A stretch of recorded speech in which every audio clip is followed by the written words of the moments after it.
India पर आतंकी हमला हो और कोई तरीका काम ना आए, तब आखिरी उम्मीद के नाते बुलाया जाता है एक ऑर्गेनाइजेशन को, क्योंकि वो जानते हैं वो ही है जो उस पर काबू पा सकते हैं, हवा में, जमीन पर या पानी में, हर जगह बचा सकते हैं। ये साख हासिल की है कीमत चुकाकर, खून और बलिदान की। ये हैं कमांडोज जो आते हैं इंडिया की अलग अलग फोर्सेस से, पुलिस से, सेंट्रल आर्म्ड पुलिस फोर्सेस से और आर्मी से। ये हैं नेशनल सिक्योरिटी गार्ड।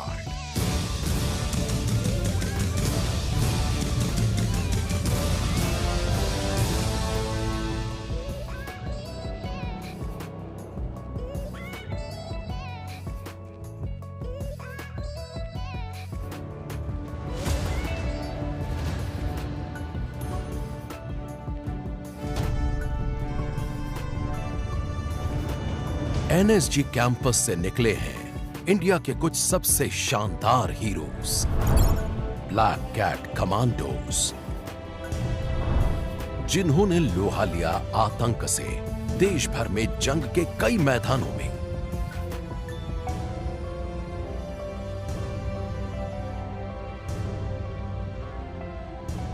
इनमें से लोगों की याद में शायद सबसे अहम है 26/11 और एनएसजी के कमांडोज का उसमें दिया अपना बलिदान।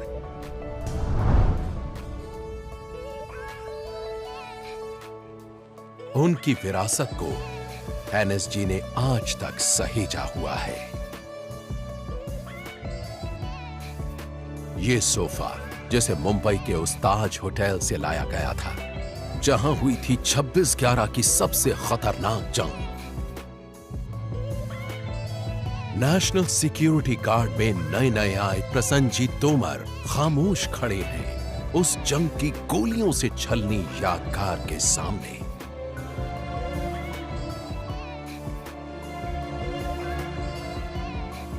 एक एनएसजी कमांडो के नाते उनका पहला दिन शुरू होता है इसी सोफे पर। उन्हें याद आती हैं वो घटनाएं और अपने कमांडिंग ऑफिसर के शब्द। जिस जगह आप बैठे हैं इसे हम कहते हैं क्रेडल ऑफ सैक्रिफाइस। जब आप यहाँ बैठे हैं आपको ये समझना चाहिए कि आप एक लेगेसी को गार्ड कर रहे हैं। लेकिन ब्लैक कैट कमांडो बनना कमजोर दिल वालों का काम नहीं है। कमांडो! एनएसजी उनके कमांडोज को उनकी हदों तक ले जाता है, इंसानी ताकत की हदों के पार। उनके सबसे जबरदस्त खौफ से भी आगे। एनएसजी के ये ट्रेनिंग ग्राउंड्स जवानों को घातक हथियार बना देते हैं। ये जगह है जहां वो सीखते हैं कैसे लड़ना है और जीतना है।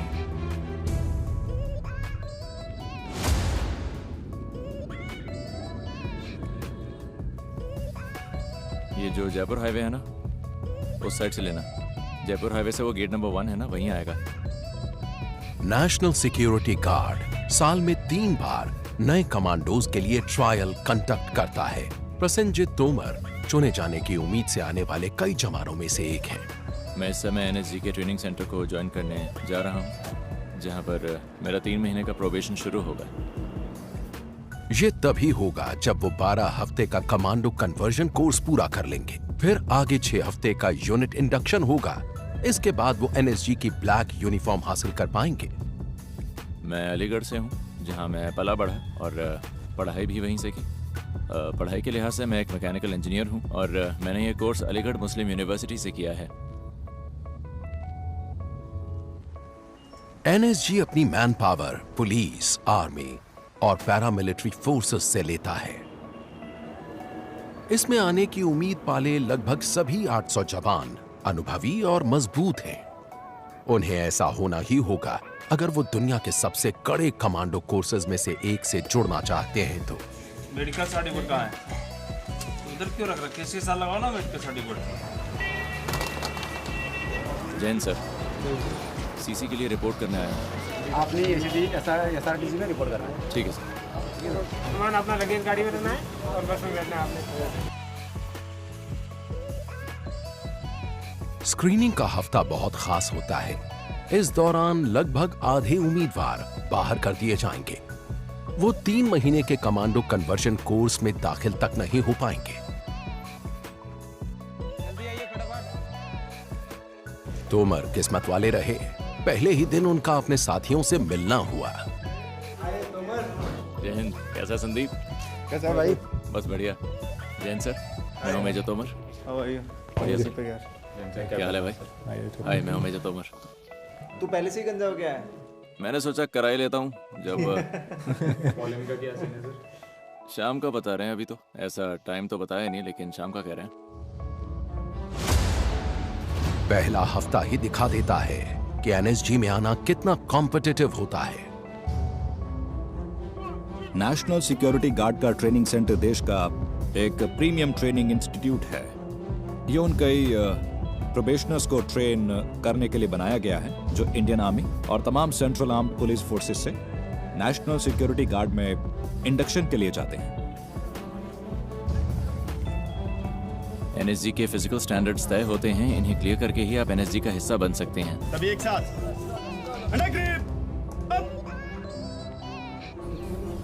मैं सच कहूं तो मुझे पता नहीं था कि मैं ये कर पाऊंगा, लेकिन मैंने कर दिखाया। फिजिकल टेस्ट्स के साथ ही हथियार चलाने में भी माहिर होना जरूरी है। स्क्रीनिंग टेस्ट में मुझे इंसास दी गई और 25 मीटर दूर से इसे चलाया। स्क्रीनिंग टेस्ट में मैंने 3 सेंटीमीटर का ग्रुप बनाया था। तोमर ने अच्छे ग्रेड पाए। कोर्स से पहले एक फिल्ट्रेशन या एक स्क्रीनिंग टेस्ट लिया जाता है यहाँ पर, और बहुत से कमांडोस जो इसे ही पास नहीं कर पाते इस स्क्रीनिंग टेस्ट को, अफसोस हमें उन्हें वापस भेजना पड़ता है।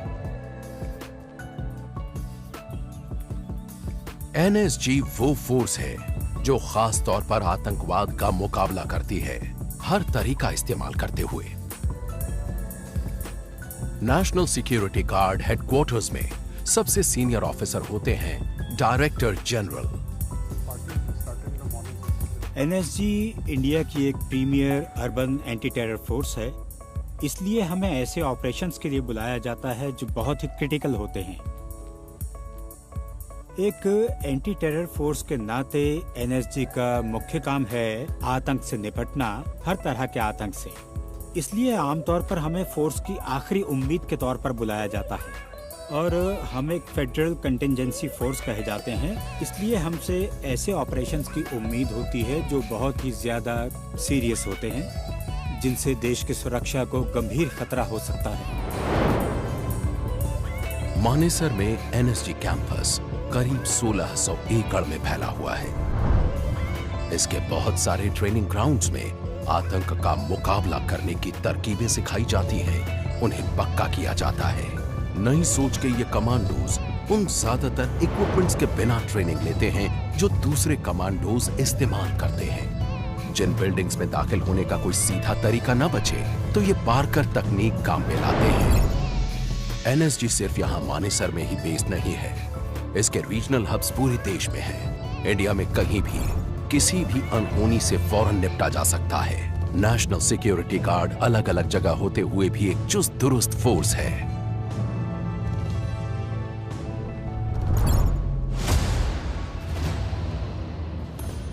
एक हफ्ते का स्क्रीनिंग टेस्ट पूरा हो चुका है। बस आधे ही जवान कमांडो कन्वर्जन कोर्स के लिए क्वालिफाई हुए हैं। कैंडिडेट तोमर चुनिंदा जवानों में से एक हैं। ये अपनी पेरेंट यूनिट की यूनिफॉर्म्स पहनते हैं, अलग रंग और बैजेस दिखाते हैं कि एनएसजी में अलग अलग फोर्सेस के जवान आते हैं। एनएसजी में एक बहुत अच्छा मेल दिखता है बेस्ट एलिमेंट्स का, आर्मी, पैरामिलिट्री और पुलिस के। ये एक अनोखा एक्सपेरिमेंट है जिसमें तीनों का एक शानदार मेल है और मुझे लगता है ये इस ऑर्गेनाइजेशन की यूएसपी है। एनएसजी में एक एक पल कीमती होता है। एक छोटे से वेलकम एड्रेस के बाद जवान आगे बढ़ जाते हैं। ओपनिंग एड्रेस के बाद हमें वो सारे हथियार दिए गए जो हम इस्तेमाल करेंगे और जिनकी हमें ट्रेनिंग दी जाएगी इस ट्रेनिंग सेंटर में। काउंटर टेररिज्म फोर्स होने की वजह से एनएसजी में इस्तेमाल होने वाले हथियार दुनिया भर की बेस्ट स्पेशल फोर्स यूनिट्स की टक्कर के होते हैं। हम जानते थे कि ट्रेनिंग आज से शुरू होने वाली है और ये भी कि किसी खास तरह से हमारा वेलकम किया जाएगा। एनएसजी में कमांडो बनने के इच्छुक जवानों के लिए वेलकम के एक बिल्कुल ही अलग मायने होते हैं। एनएसजी वेटरन्स इसे कहते हैं आइस ब्रेकिंग। क्रॉलिंग, पुशअप्स, पता नहीं उन्होंने उस दिन हमसे क्या क्या करवाया, लेकिन वो सब मुझे याद है 2-3 घंटे तक तो चला ही था। आइस ब्रेकिंग तो बस आने वाली चीजों की एक झलक भर है। यहाँ से आगे पूरे जुनून के साथ शुरू किया जाएगा कमांडो कन्वर्जन कोर्स। बाकी के 11 हफ्तों में तोमर और दूसरे ट्रेनीज के पूरे दमखम की परख होगी। आगे आगे। सीट नीचे। एनएसजी को 3 मेन पिलर्स में बांटा गया है। काउंटर टेरर फोर्स में वो यूनिट हैं जो कैसे भी हालात में आतंकवाद से निपटती हैं। इनमें होते हैं काउंटर हाईजैक और होस्टेज रेस्क्यू मिशंस, जमीन, समुद्र या आसमान में। क्लोज प्रोटेक्शन फोर्स देश भर में चुनिंदा वीआईपीज की सुरक्षा करती है। तीसरा पिलर है state of the art bomb detection and disposal squad और national bomb data centre. NSG के सभी ऑपरेशंस जोखिम भरे होते हैं। क्लोज प्रोटेक्शन फोर्स का काम भी ऐसा ही है। ये हाई रिस्क वीआईपीज को सुरक्षा देते हैं, जिसमें वो खुद बेहद जोखिम में रहते हैं। इसलिए इन्हें कहा जाता है बुलेट कैचर्स। ये बुलेट कैचर्स शब्द टीम की खुद को खतरे और प्रोटेक्टी के बीच में रखते हुए खतरे को बेअसर करने की शानदार काबिलियत से आया है, क्योंकि कमांडो की हिफाजत और सलामती हमारी प्रायोरिटी है। इसलिए हमारी team state of the art हथियारों, स्पेशलाइज्ड इक्विपमेंट से लैस रहती है। हम लगातार अपनी परफॉर्मेंस को बढ़ाने और आने वाले किसी भी संभावित खतरे को देखते हुए एक कदम आगे रहने पर ध्यान देते हैं। क्लोज प्रोटेक्शन फोर्स कमांडोज अपने काम से जुड़े खतरों को बखूबी जानते हैं, इसलिए पक्का करते हैं कि हालात बेकाबू होने से पहले हर तरह के खतरे को दूर कर दें।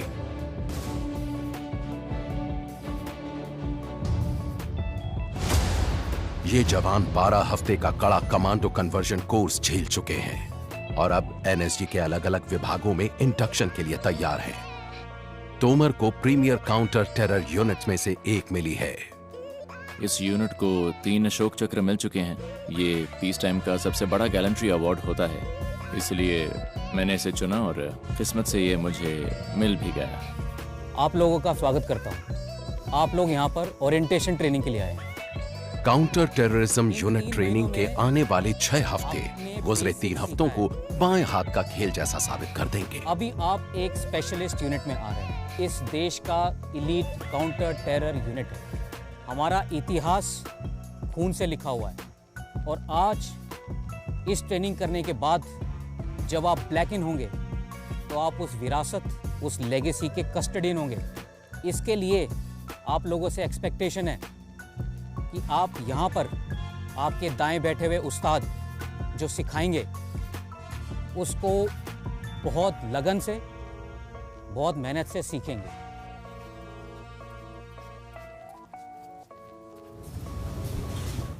जैन सर। जैन तोमर, अंदर आ जाओ।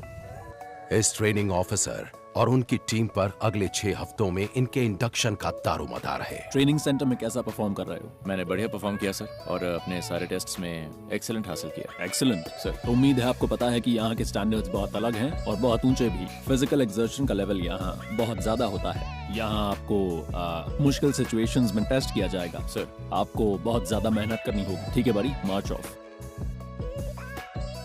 जय हिंद। जय हिंद। काउंटर टेरर यूनिट में सिखाए जाने वाले शुरुआती सबक में है किसी इंटरवेंशन टीम का हिस्सा कैसे बनते हैं। दोनों आँख खोल के ऐसे। हर टीम में करीब 6 मेंबर्स होते हैं। सब तालमेल से काम करते हैं।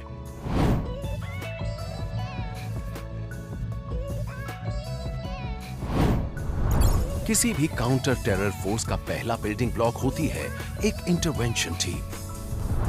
हर मेंबर किसी खास हुनर में माहिर होता है। बाकी हुनर के साथ ही इनमें हैं डिमोलिशंस, कम्युनिकेशंस, मेडिसिन, स्नाइपर, मार्क्समैनशिप के हुनर। आमतौर पर इनकी मदद के लिए एनएसजी K9 स्क्वाड से एक डॉग और हैंडलर भी साथ रहता है। हर टीम मेंबर बैटल में 20 केजी से ज्यादा भारी किट और प्रोटेक्टिव गियर लेकर चलता है।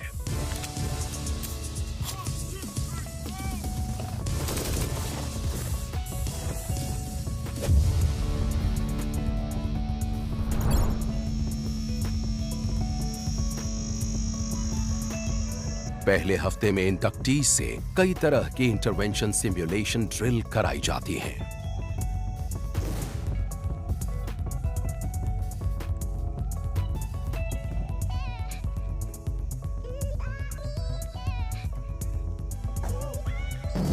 उनके ट्रेनिंग ऑफिसर उनकी हर हरकत पर बारीक नजर रखते हैं। हर मोड़ पर नए सरप्राइजेस पेश किए जाते हैं।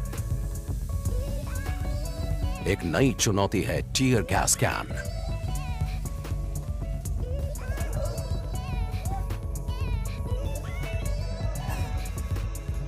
टीयर गैस आंखों में तेज जलन पैदा करती है और स्किन के जलने जैसा एहसास होता है।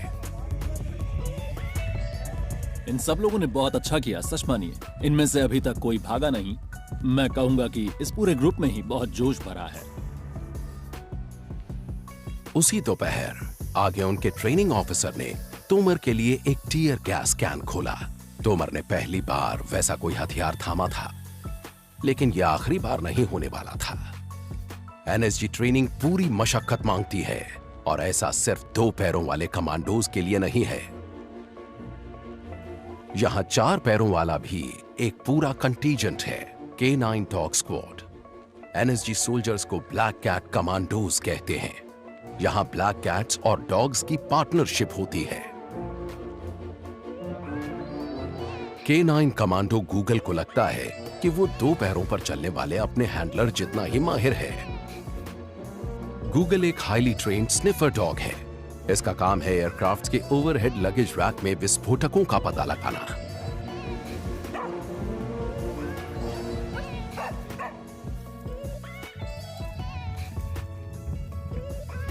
लेकिन ऑपरेशंस में जाते वक्त एनएसजी की पहली पसंद होता है ये बेल्जियन मैलेनोआ।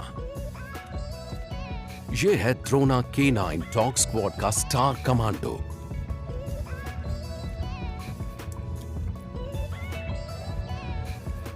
एक्शन में द्रोना पहला कमांडो होता है।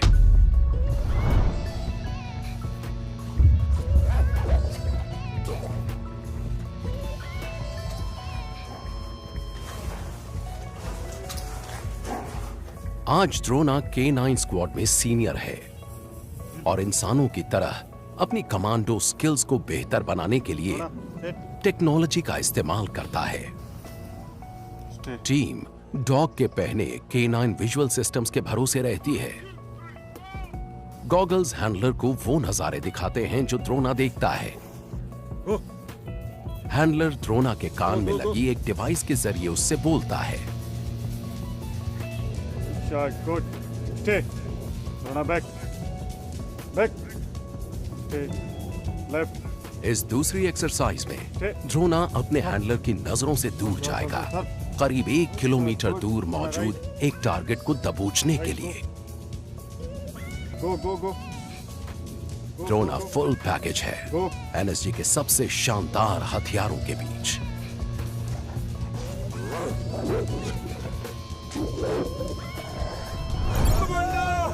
आगे देखेंगे इंडक्टीज को परखा जाएगा इंसानी ताकत की हदों तक। दिखेगा नींद न मिलने, दर्द और थकान का जबरदस्त असर।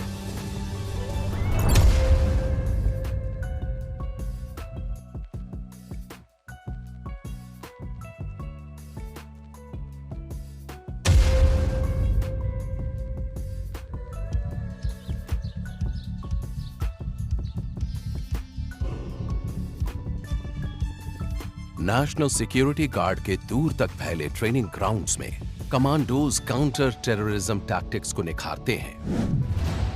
इंडिया में सिर्फ एनएसजी के पास है काउंटर हाईजैक फोर्स। इनके कमांडोज कैंपस में मौजूद एयरक्राफ्ट के साथ हाईजैक के हालात की प्रैक्टिस करते हैं। टाइमिंग सबसे अहम है। FIT move, MIT move, closure over. असल ऑपरेशन में ये जिंदगी और मौत का फैसला कर सकता है।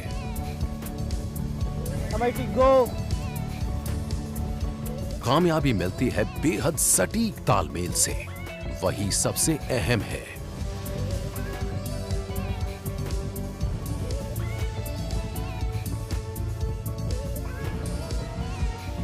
एयरलाइन हाईजैकिंग के साथ ही आसमान से कई और खतरे भी आ सकते हैं।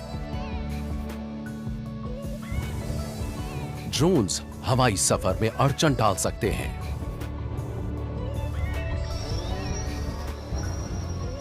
ये नारकोटिक्स और विस्फोटक भी डिलीवर कर सकते हैं या किसी हमले या सर्वेलेंस में मदद कर सकते हैं। 81 ड्रोन इन रेंज। 81 एंगेज। ऐसी हरकतों से निपटने के लिए एनएसजी के पास कमांडोज और इक्विपमेंट दोनों हैं। ड्रोन किलर वेपन सिस्टम गोलियां नहीं दागता, बल्कि ये इनविजिबल रेडियो वेव्स छोड़ता है। ये कई तरह के अनमैन्ड एरियल व्हीकल्स को बेअसर कर देता है।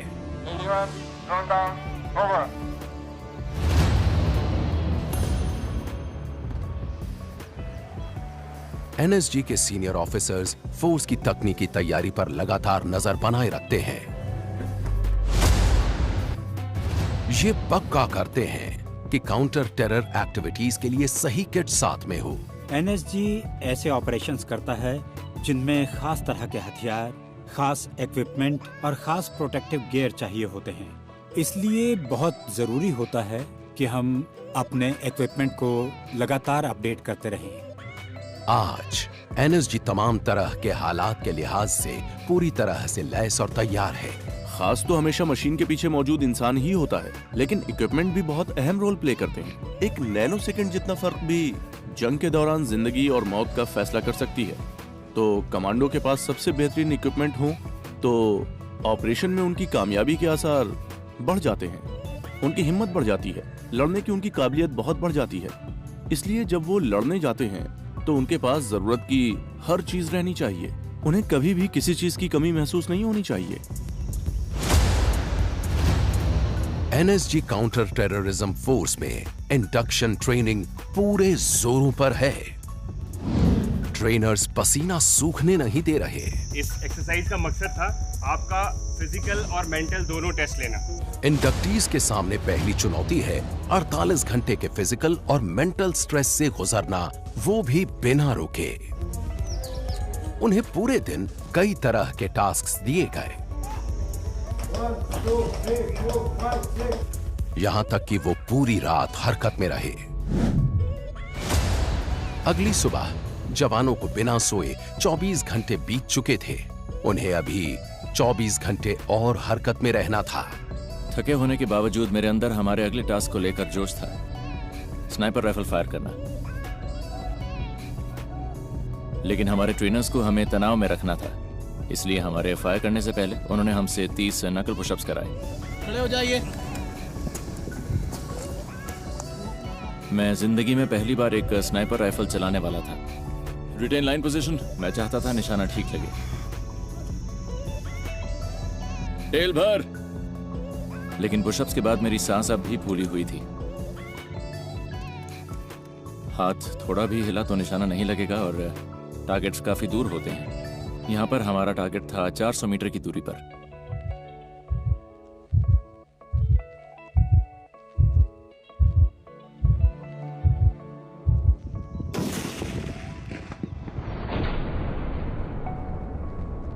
मैं बहुत ही खुश हुआ। मुझे लगा मैंने कुछ हासिल किया है, लेकिन सच कहूं तो उस वक्त दिमाग में तनाव से भरे आगे के 23 घंटे ही थे जो आने वाले थे। एनएसजी के आर्सेनल में स्नाइपर्स बहुत अहम हैं। कमांडो हाईली ट्रेन्ड मार्क्समैन होते हैं जो बेहद दूर के टारगेट्स पर निशाना साध सकते हैं। कभी कभी तो 1 किलोमीटर दूर तक का निशाना भेद देते हैं।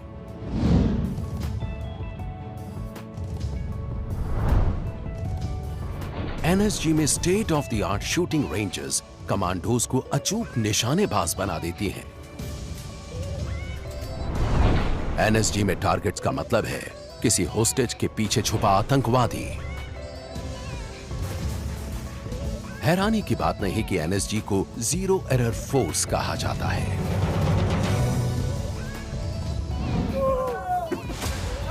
इस बीच इंडक्टीज 48 घंटे के स्ट्रेस टेस्ट से गुजरना जारी रखे हुए हैं। आप आगे चले जाओ, आगे चले जाओ। दूसरे दिन की दोपहर से पहले वो 40 डिग्री से ज्यादा के तापमान में टायर्स को पलट रहे हैं। मुझे याद नहीं उस टायर का वजन कितना था, लेकिन रात भर जागने के बाद करीब 800 मीटर तक उसे पलटते जाने में जान निकल गई। बदली करो साहब की बदली, साहब आप आगे हो जाओ। ये सोचकर और पसीना आ रहा था कि अभी 20 घंटे की कसरत और आगे है। निकलो, आगे निकलो। लेकिन ऐसे पलों में सबसे अच्छा होता है कि अगले टास्क पर ध्यान दिया जाए, न कि अपने आप को डिस्ट्रैक्ट किया जाए। शाम होने पर जवानों को एक छोटा सा ब्रेक दिया गया।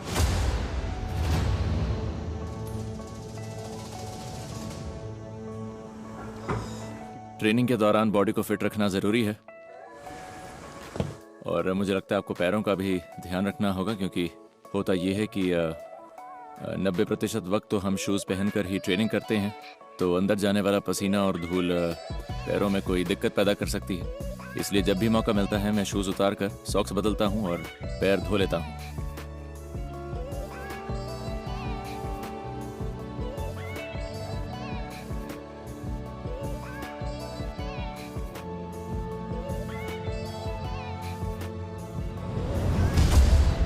इंसान की बॉडी किसी जादू से कम नहीं, इसे हद तक ले जाकर हैरत अंगेज काम किए जा सकते हैं।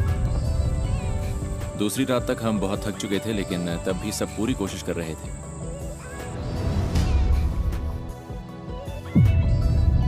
सच कहूं तो दिमाग में वो यादें रह रहकर उभरती हैं। ज्यादातर चीजें तो याद ही नहीं रही।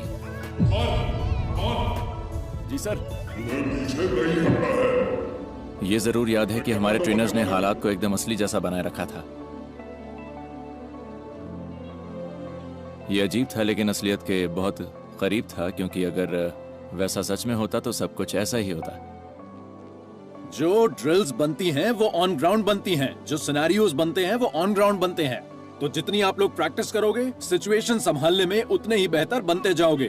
तो भी आप लोग ब्रेक करोगे, फिर डिनर करोगे, फिर उसके बाद आपके रात के आदेश दे दिए जाएंगे। क्लियर है सर? भाई सब खुश हैं सर?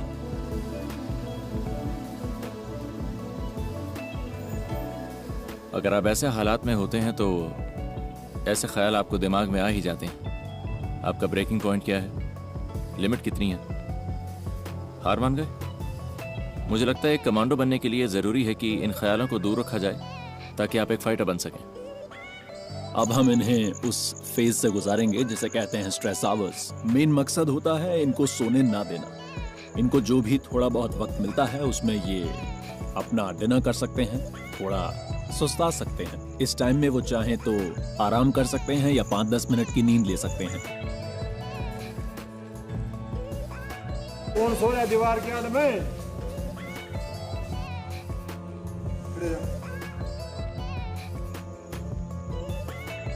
ऐसे पलों में मुझे अपनी फैमिली की याद आती है। मेरी बहन, उसका पहला बच्चा हुआ है जिसे मैंने अभी तक नहीं देखा, और मेरी बाइक की बहुत याद आती है।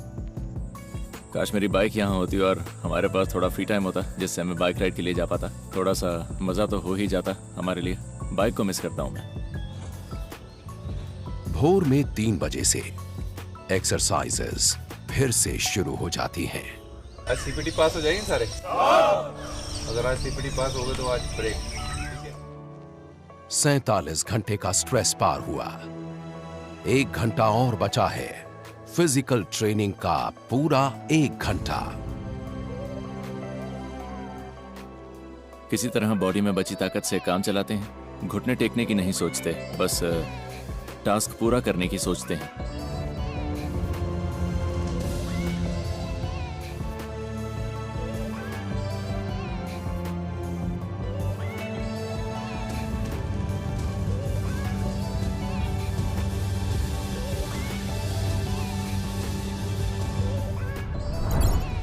आगे देखेंगे कैसे जवान अपनी आखिरी बाधा तक पहुंचे।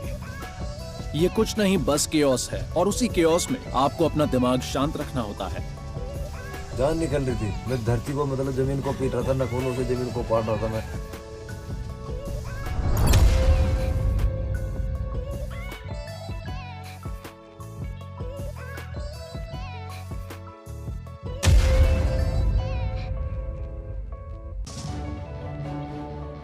नेशनल सिक्योरिटी गार्ड ने ऑपरेशंस में खुद को साबित किया है, लगातार बार बार। कामयाबी की ये राह आसान नहीं रही है। देश हम पर भरोसा कर सकता है, क्योंकि जब भी एनएसजी को तलब किया गया है हमने कामयाबी दिलाई है, और जरूरत पड़ने पर एनएसजी फुर्ती से मौके पर पहुंचकर पूरी ताकत से सर्जिकल पंच लगाएगी। एनएसजी का पूरा ओरिएंटेशन हर वक्त तैयार रहने को लेकर होता है। इस वक्त भी इस देश में ऐसी 8 टीमें हैं जो 30 मिनट से कम वक्त में हरकत में आ सकती हैं। इसलिए एनएसजी का विजन है वर्ल्ड क्लास होना, क्योंकि एक जीरो एरर फोर्स कभी चूकती नहीं है।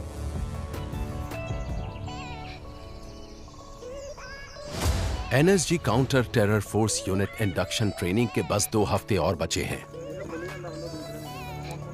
लेकिन अब भी चढ़ने को कई पहाड़ हैं। ये बेसिकली रॉक क्राफ्ट है। ये जो सामने नेचुरल वॉल फेसेस हैं, ये करीब 100 से 120 फीट ऊंचे हैं, तो ये जवानों को एक नेचुरल फील देता है इस रॉक क्राफ्ट पर प्रैक्टिस करने की।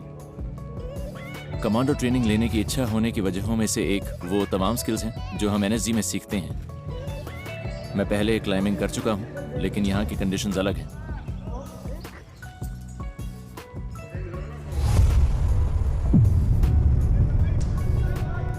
दोपहर से पहले पारा 40 पर पहुंच चुका था।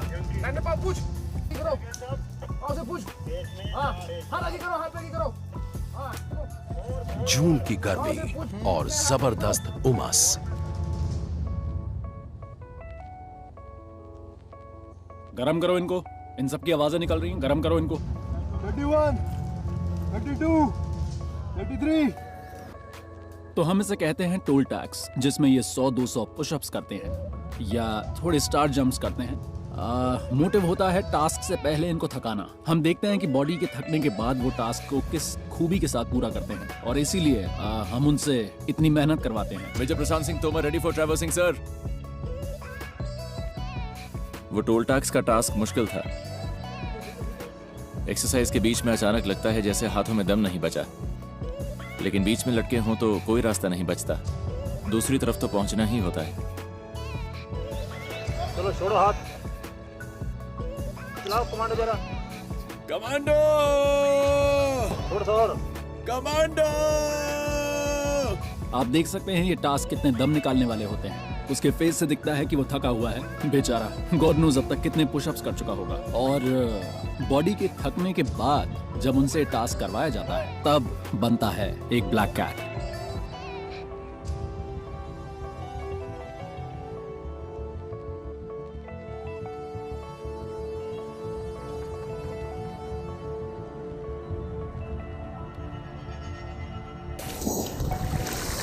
तोमर, मजा नहीं आया दोस्त।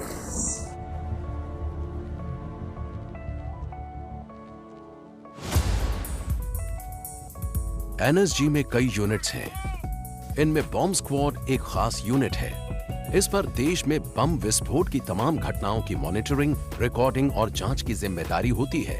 बॉम्ब स्क्वाड कमांडोज का काम मुश्किल होता है। हालांकि वो प्रोटेक्टिव सूट पहनते हैं, पर किसी विस्फोटक के पास जाना कोई आसान बात नहीं है। उन्हें विस्फोटक को खुद उठाकर कंटेनमेंट चैम्बर में रखना होता है।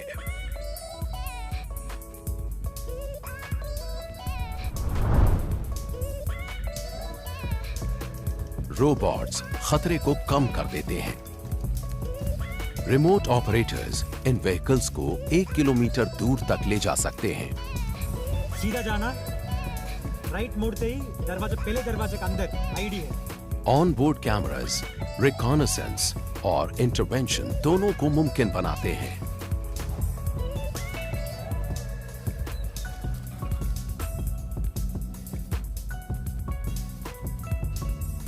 व्हीकल भले ही छोटा है, लेकिन इसमें ताकत जबरदस्त है। फायर।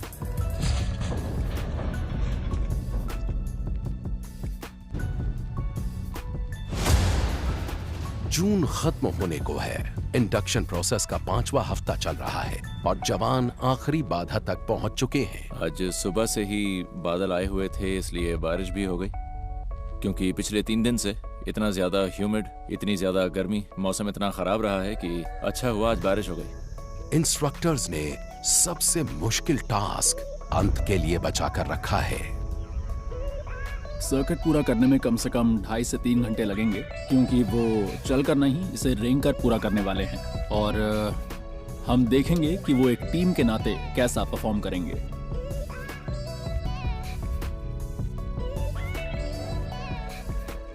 एनएसजी में आने वाले ट्रेनी से हमें उम्मीद होती है बहुत ऊंचे दर्जे की फिजिकल फिटनेस की और बहुत ऊंचे दर्जे के फायरिंग स्किल्स की। तो हम उन्हें उनके एनएसजी में आने के वक्त से 2-3 पायदान तक ऊपर ले जाते हैं। इससे आखिर में हमें बहुत ही एफिशिएंट कमांडो हासिल होता है, जो ड्यूटी के दौरान हर चैलेंज को पार कर सकता है। तोमर और उनकी टीम का सामना उस दिन जिस चुनौती से हुआ था, वो उसे कभी भूल नहीं पाएंगे। होली चेंबर नाम की वो ऐसी बाधा थी जैसी उन्होंने पहले कभी नहीं झेली थी। इसमें धुएं से भरा एक छोटा सा कमरा था। जवानों को अपनी सांसें रोककर अंदर जाना था। अंदर एक बॉक्स है, आपको वो बॉक्स लेकर आना है। उस बॉक्स में एक की है, आप उस बॉक्स को बाहर लाएंगे। उसके अंदर एक मैप है और वही आपको अगले टारगेट तक लेके जाएगा। पता नहीं कैसे बताऊं मैं, दिमाग में 100 चीजें चल रही होती हैं, कुछ दिखाई नहीं देता। सांस रोकने की कोशिश करते हैं लेकिन धुआं अंदर जाता रहता है और कहीं नहीं जा सकते। उससे लड़ना होता है।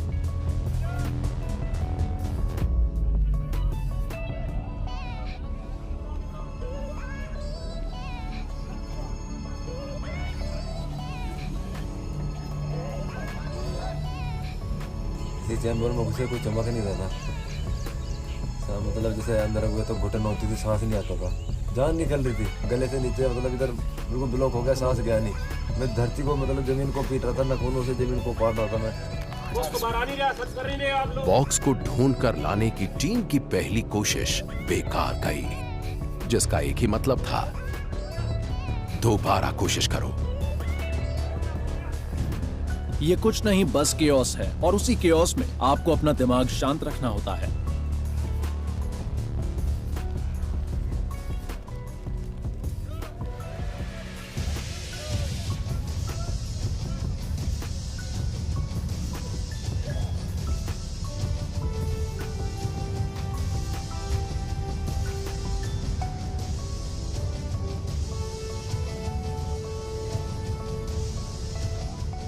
बॉक्स को ढूंढना अब तक का सबसे मुश्किल टास्क था। उसके बाद तो लगा कि हम कुछ भी कर सकते हैं।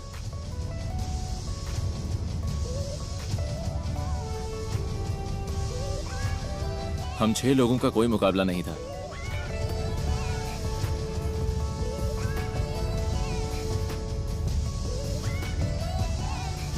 हमने एनएसजी की दी हुई हर मुश्किल को पार किया। अब हमें कोई नहीं रोक सकता था। बोल रहे कमांडो क्या होता है, फिजिकली मेंटली बंदा इतना स्ट्रॉन्ग कर देते हैं कि उसमें कितना ही प्रेस करा दो वो अपना काम करेगा। तो जिस मुद्दे के लिए उसको भेजा जा रहा है या जो काम टास्क मिला है ना, वो टास्क पूरा करेगा।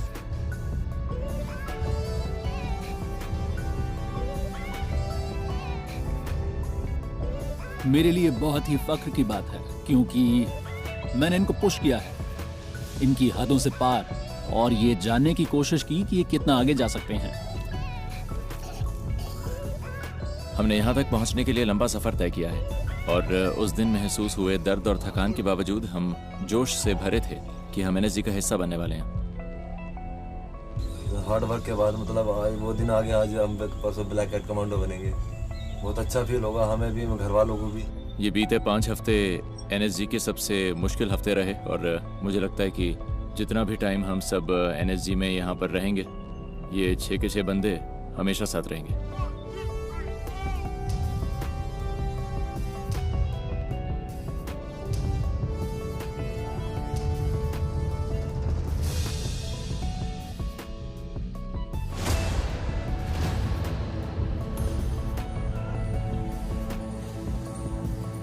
इंडक्शन पीरियड पूरा हुआ। 4.5 महीने की मुश्किलें खत्म हुई। अभी पता लग रहा ना हमारी हालत कैसी।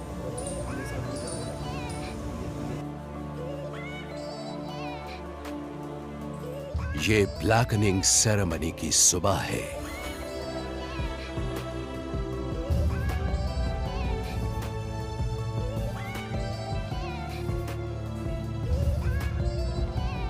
थोड़ी देर बाद तोमर और दूसरे जवान एनएसजी की काउंटर टेरर फोर्स में अपनी जगह लेंगे।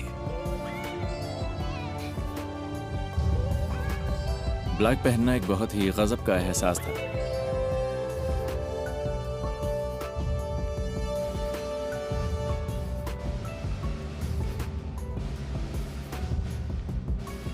ये कहना गलत होगा कि मुझे यकीन था कि मैं एक एनएसजी कमांडो बन जाऊंगा, लेकिन मैंने कर दिखाया। आप सभी का सीसी 118 के बलिदान परेड में हार्दिक अभिनंदन है। अब मैं ग्रुप कमांडर महोदय से निवेदन करता हूं कि इन बहादुर कमांडोज को पुरस्कार देकर इनकी हौसला अफजाई करें। Best hit exercise Ajay, major Prasanjit Tomar.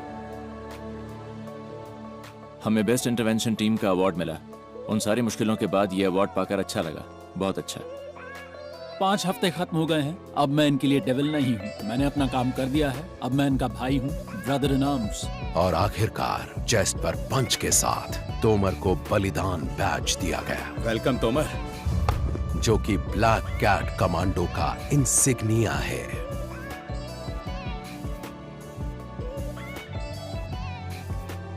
Ceremony के बाद हमें पहली बार ऑफिसर्स मेस में ले जाया गया।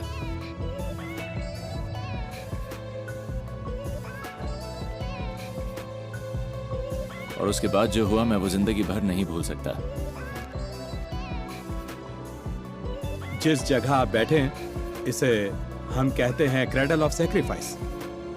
आप अपने आसपास देखेंगे तो आप पाएंगे वो गोलियों के निशान जो हमें मिले ताज होटल मुंबई से। जिस चेयर पर आप लोग अभी बैठे हुए हैं यह है पाम लाउंज से ताज होटल की। यह वही जगह है जहां मेजर उन्नी कृष्णन ने सर्वोच्च बलिदान दिया था। तो इस पर बैठते हुए हमें ध्यान रखना चाहिए कि हम एक लेगेसी को गार्ड कर रहे हैं। एक ऑफिसर और